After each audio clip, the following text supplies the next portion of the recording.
Hi, Trey. My name is Anirudh Kamath, and I'm reaching out on behalf of Robinhood. We've been loving your educational content on finance and investing, and think you're doing a great job of demystifying concepts in a way that really resonates with our mission to democratize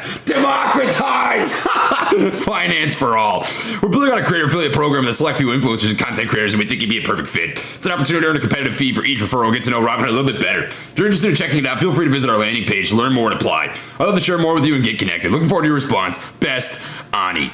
And at the bottom, they've got this beautiful little disclaimer. Don't copy, share, or use this email without permission. If you received it by accident, please let us know and then delete it right away. Well, two things here. First off, I never responded to this email. And second off, too bad for you that email disclaimers are not legally enforceable. I don't know what to tell you guys. You done goofed. You watch one of my videos and you know kind of how I feel about the stock, but whatever. What is up, everybody? Welcome to Trade. We freaking talk fast and don't skip class. I like to put myself by saying that I'm not a financial advisor or expert. So take what I say with a grain of salt. Let's get into this filthy video, baby. I'm going to be talking about today the Robinhood debacle in a kind of short, sweet, simple, to the point, round robin, no pun intended, sort of setup here. I want to talk about what happened in January, them testifying in front of Congress, their reasoning for why they restricted trading, talk about their IPO here, as well as what I think is kind of happening right now in terms of the stock price and what could happen moving forward as a long-term health of the company. So without further ado, baby, let's get into this bad boy. So as we all know, Robinhood, right? They kind of were the first innovative, so to speak, company that had allowed commission-free trading for the retail investor out there, right? Their initial sort of pitch was that they want to make trading more readily available. And as you can kind of see here by their email they sent me, democratize being the key word, finance for all, right? But what ended up happening back in January is a little bit contradictory to their initial statement and mission with the company. Now, do I think what they initially did was to the benefit of the retail investor? You can make an argument for both sides, right? You can argue that yes, they did, no, they didn't, but this you cannot argue in the least bit. Robinhood restricts trading at GameStop, other names involved in frenzy. And Robinhood did this to GameStop, AMC, Nokia, Express, BlackBerry, a whole piss ton of stocks out there that were really running rampant. Now, what ended up happening, right? If you weren't here back in January, if you weren't an ape that was watching these stocks back in January, Robinhood and a select few other brokerages, but Robinhood being the most memorable and lasting the longest period of time, took off the buy button, which essentially just messes up supply and demand in a stock. So if you think about it like this, if all you can do is sell a security, meanwhile, institutional investors, by the way, can buy and sell as they please, what ends up happening to the stock price? Well, you get this manipulated, corrupted stock price because you're not truly witnessing the demand of the bid and the ask, right? People aren't actually having transactions that are mirroring the demand of the stock in that given period of time. So what ended up happening here is GameStop, AMC, all these different, securities in the market all of a sudden just tanked, right? They ran from, AMC went from $2 up to $25, GameStop ran up to $500, BlackBerry, Express, Nokia, Bed Bath & Beyond, all these stocks that were really, really heavily running,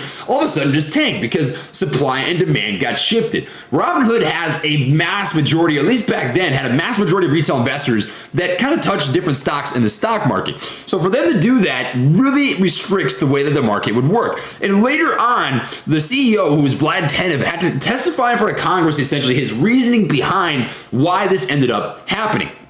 Now, it's no secret that there's a huge divide between the retail investor and the institutional investor in terms of tools, in terms of information available, and in terms of overall advantage. I mean, that's just as simple as it gets. And what you have here is the CEO, Vlad Tenev, spoke in front of Congress, his reasoning behind why this ended up happening, and ultimately, whether it was intentional or not, I'm not going to make that argument, right? That's not for me to do. Why he ended up having to restrict the buy button. And his reasoning was this, and I'm going to provide you a counter argument here.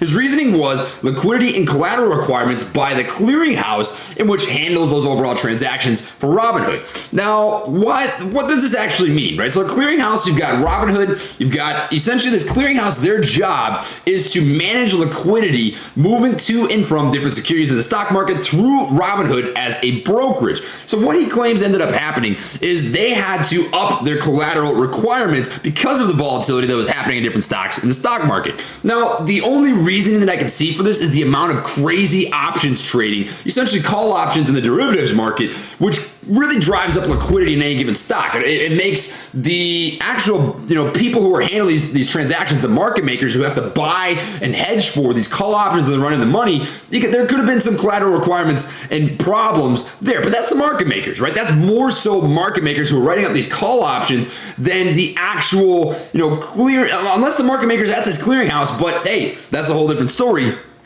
This was the reasoning, but I want to provide you this. If you look at any, Tesla, for example, any given day on Tesla, every single day, they get billions of dollars of inflow and outflow. $2.785 billion of inflow yesterday and $2.84 billion of outflow. That's $5 billion of liquidity pushing into this single security alone. That's one stock in the stock market. Don't even consider all the different securities that get traded on any given day within the stock market, right? That's absurd. It's a lot of money. So for them to come out, it's one of two things. Either A, they really didn't have the liquidity, which just shows that they're a little bit ill-prepared in the scenario, or B, it's just not true. And I can't speak for either side, but that's the situation, what ended up going down, right? Now, I want to kind of walk you through the IPO because this is a pretty fascinating thing to see happen. So the IPO, they announced shortly after this whole debacle ended up happening that they wanted to go public on the stock market, right? They wanted to IPO their company and allow the opportunity for people to invest in the company and make money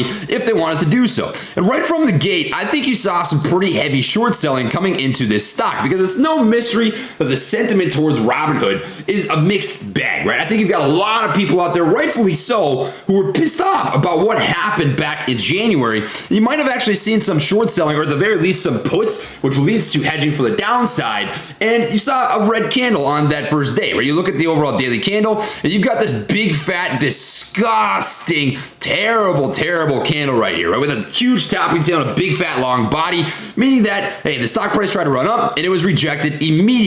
On top of this, you've got another thing that happened.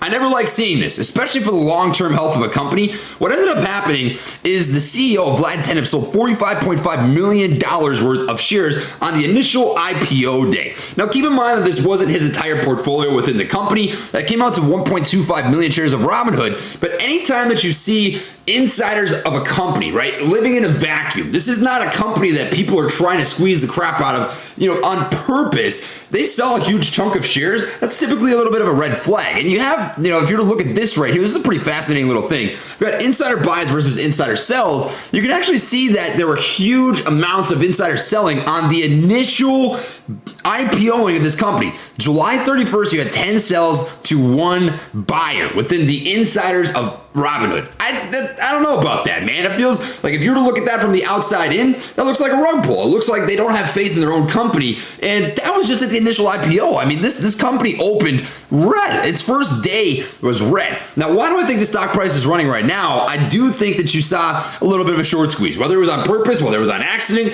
I think there are a lot of people out there who shorted Robinhood, and I believe that because if you look at the Ortex data, the cost to borrow is at 55% minimum, meaning that this is a hard to borrow security. Hard to borrow means that the supply and demand, there's not a lot of supply, which increases demand for a short position. You look at Webull, you can't short Robinhood on Webull, typically meaning it's a hard to borrow security, right? So what ended up happening, in my opinion, is there is a little bit of a short squeeze happening right now in Robinhood, which is a pretty strange concept. It's not something that I actually thought you would see happen, but this is, something that is actively happening as it may be right now.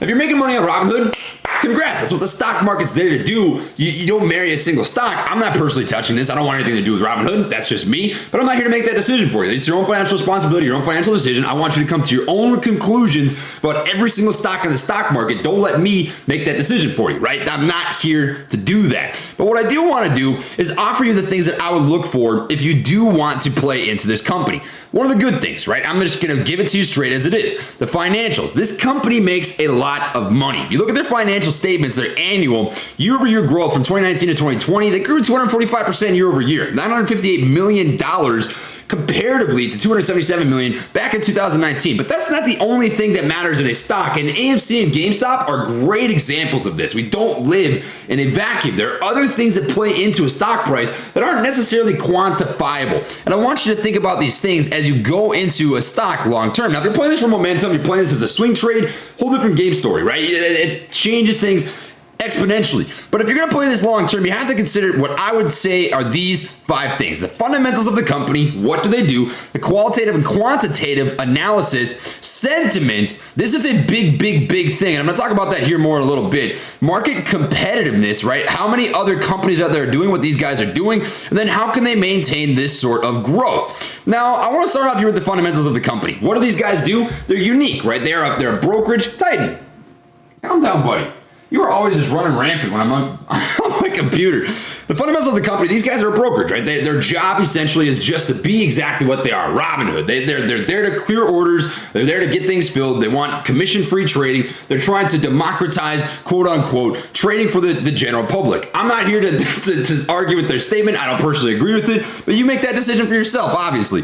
Qualitative and quantitative analysis, right? What are the things that you can quantify? You can look at their income statements, you can look at their financials, and you can see that they're pretty strong, right? They've got good financials. You can't argue with that. Everything in this freaking column right here is green. Total revenue, awesome. Cost of revenue, awesome. Gross profit, awesome, right? Their balance sheets, awesome. I mean, they're all good. I'm not going to argue that. You can't argue that. But you can make an argument for sentiment. And this is where I think AMC and GameStop come into the equation. This kind of falls under that qualitative analysis, right? Sentiment towards a company is vitally and crucially important because people have to buy the company. It does not matter if it's a diamond, but it looks like a big fucking turd. if people don't like what the company's doing, they don't like the company just because of the sentiment. Maybe it's the management, maybe it's their future growth, maybe it's things they've done in the past, maybe it's a scandal. You kind of get where I'm going with this. Sentiment matters because sentiment is essentially what drove AMC outside of short interest and outside of all the other data. Obviously,